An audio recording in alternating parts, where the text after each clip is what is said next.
বদরের ময়দানে এই পাশে কোরাইশ, এই পাশে মুসলমানেরা। বিশ্বনবী জালাময়ী ভাষণ দিলেন, তোমরা দেখতে পাচ্ছ এটা বদরের ময়দান না, এটা আল্লাহর জান্নাত, ওই জান্নাতের দিকে ছোট। বিশ্বনবীর কথা শোনা মাত্র সাইয়েদনা উমাইর ইবনুল হুমাম বললেন বাখ বাখ, মানে চমৎকার। বিশ্বনবী বললেন মা ইয়াহমিলুকা আলা কওলিকা বাখ বাখ ইয়া উমাইর, আমার এই কথা শুনে তুমি কেন বললা বাখ বাখ?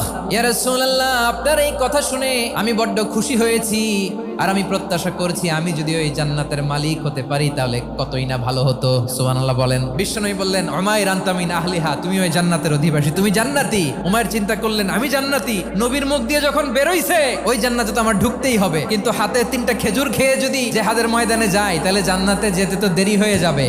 এই চিন্তা আসা মাত্রই খেজুর 3টাকে তিনি ছুঁড়ে মারলেন, তলোয়ার বের করে আল্লাহু আকবার বলে বদরের ময়দানে ঝাঁপিয়ে পড়লেন। আল্লাহর শত্রুদেরকে কচুকাটা করে এক পর্যায়ে শাহাদাতের সুধা পেয়ে নিজেও জান্নাতি হয়ে গেলেন। পড়েন সুবহানাল্লাহ।